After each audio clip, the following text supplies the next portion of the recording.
आकाशवाणी गोरखपुर से प्रादेशिक समाचार।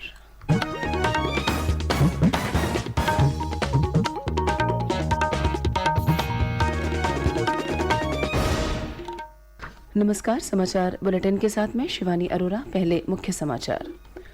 मुख्यमंत्री योगी आदित्यनाथ ने कहा, प्रदेश में अवैध बस और टैक्सी स्टैंड तत्काल बंद किए जाएं। सड़क सुरक्षा के लिए व्यापक प्रबंध सुनिश्चित करने के दिए निर्देश। विधानसभा के नवनिर्वाचित विधायकों के प्रशिक्षण के लिए 2 दिवसीय प्रबोधन कार्यक्रम का आयोजन कल से। लोकसभा अध्यक्ष ओम बिरला उद्घाटन सत्र को करेंगे संबोधित।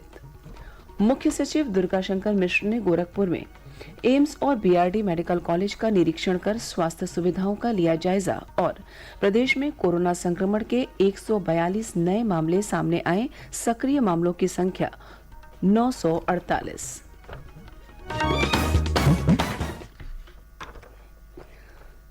स्वतंत्रता की 75वीं वर्षगांठ पर आजादी का अमृत महोत्सव के अंतर्गत सरकार अनेक गतिविधियों का आयोजन कर रही है।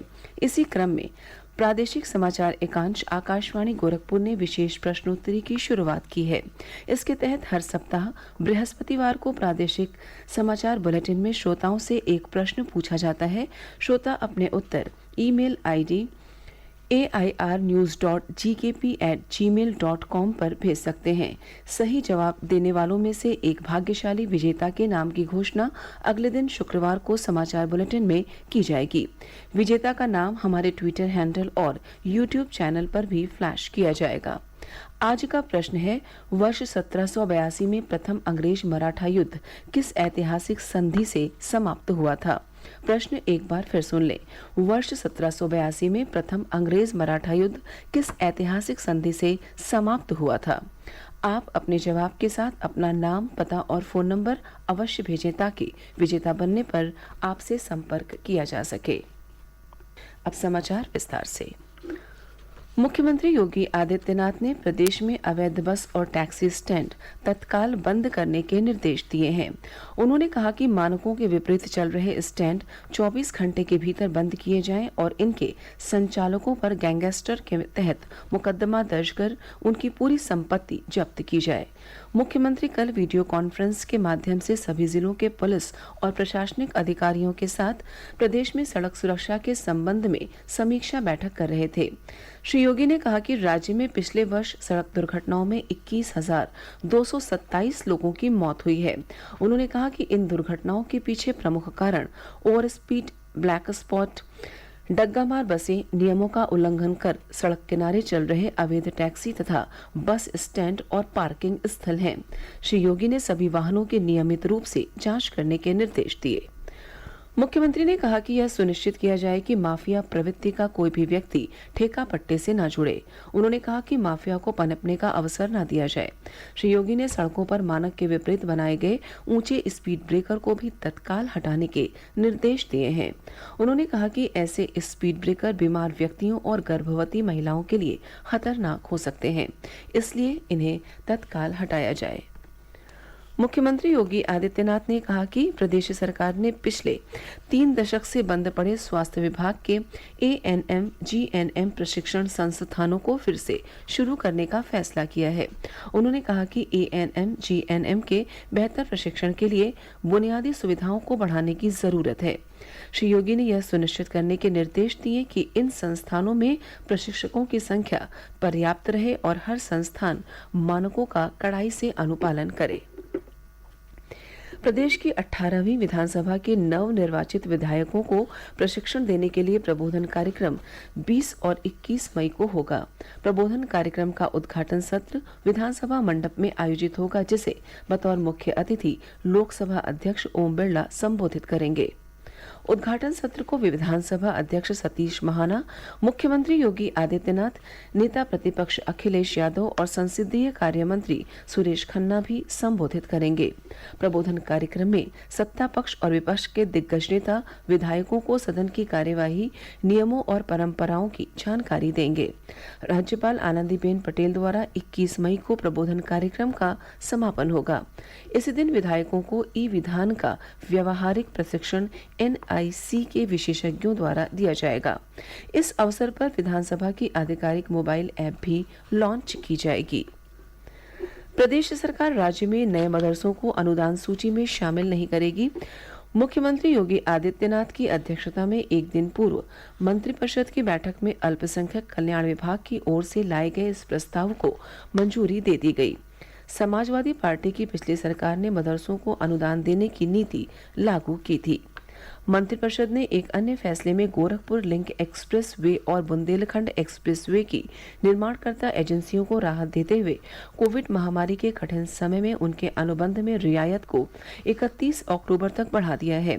इसके तहत निर्माणकर्ता एजेंसियों को हर 1 किलोमीटर के निर्माण पर भुगतान कर दिया जाएगा। कोविड महामारी से पहले हर 3 किलोमीटर के निर्माण पर भुगतान किया जाता था।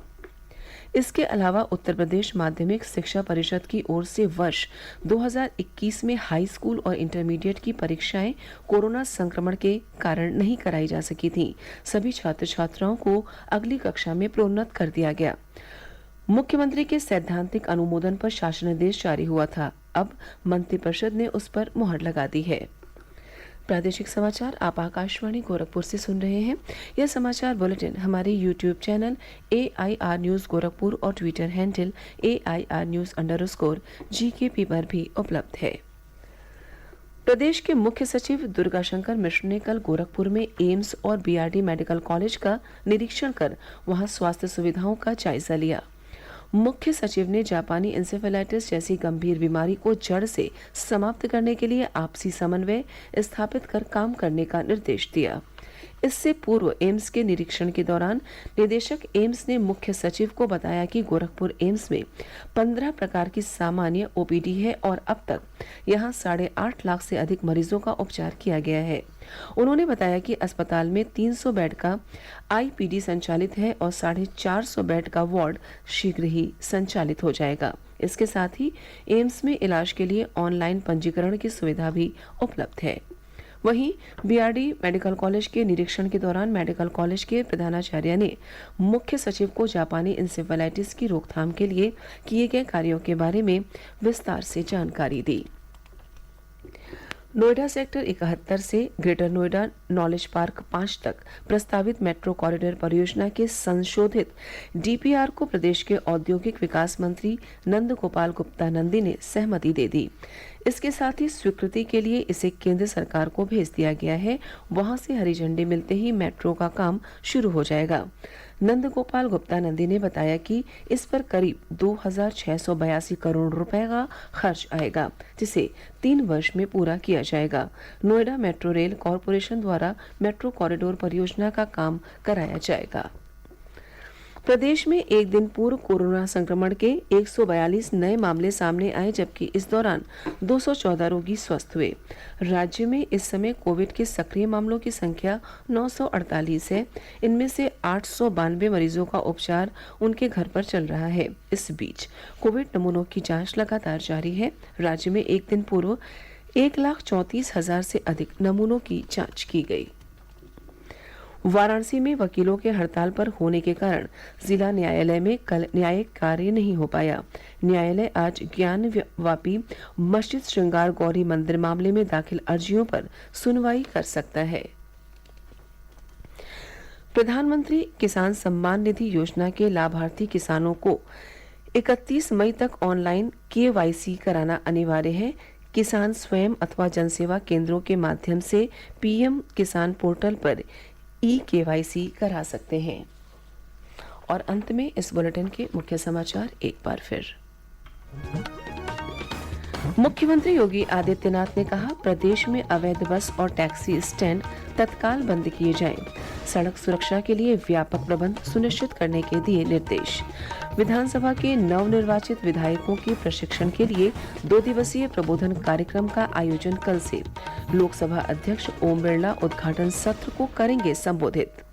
मुख्य सचिव दुर्गाशंकर मिश्र ने गोरखपुर में एम्स और BRD मेडिकल कॉलेज का निरीक्षण कर स्वास्थ्य सुविधाओं का लिया जायजा। और प्रदेश में कोरोना संक्रमण के 142 नए मामले सामने आए, सक्रिय मामलों की संख्या 948।